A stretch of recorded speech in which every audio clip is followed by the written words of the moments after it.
মাননীয় স্পিকার, আমি ছোট্ট একটি কারেকশন করতে চাই। স্লিপ অফ টাং, দয়া করে আমাকে এর পরে অ্যাড্রেস করার সময় কখনো এই কথাটি আর বলবেন না।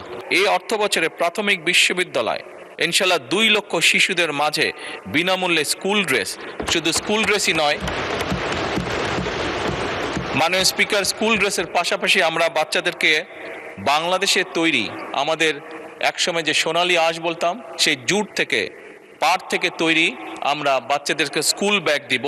এবং একই সাথে ড্রেসের পাশাপাশি একই সাথে আজকে সকালে মাননীয় স্পিকার একটি পরিকল্পনা গ্রহণ করেছি। আমরা চেষ্টা করছি প্রাইমারি স্কুলের বাচ্চাদেরকে আমরা জুতো সরকার থেকে দেব, জুতাও দেওয়ার চেষ্টা করছি। মাননীয় স্পিকার, এই সকল উদ্যোগ আমরা বাস্তবায়নের চেষ্টা করছি একটি উন্নত, সমৃদ্ধ এবং মর্যাদাশীল বাংলাদেশ গড়ে তুলতে। ধন্যবাদ।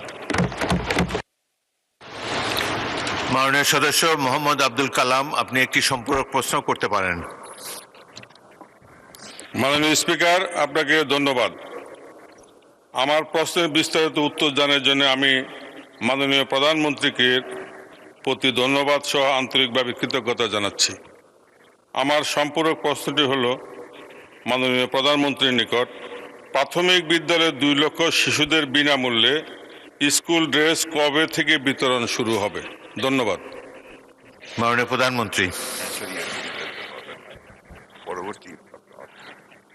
মাননীয় স্পিকার এবং মাননীয় সংসদ সহ আপনাদেরকে ধন্যবাদ আমাকে এই উত্তরটি দেবার সুযোগ করে দেওয়ার জন্য।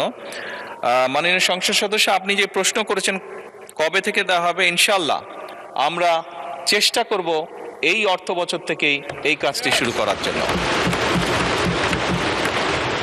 ধন্যবাদ। তারকা চিহ্নিত প্রশ্ন 20 মোহাম্মদ শওকতুল ইসলাম, মৌলভীবাজার 2, উত্থাপন করতে পারেন। মাননীয় স্পিকার, আপনাকে ধন্যবাদ।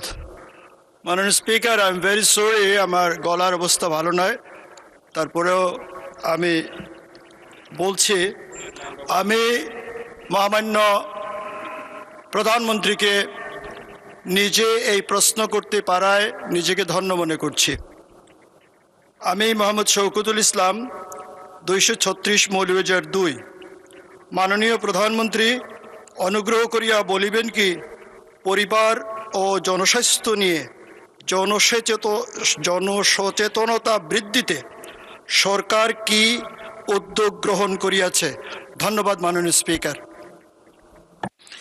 মাননীয় প্রধানমন্ত্রী।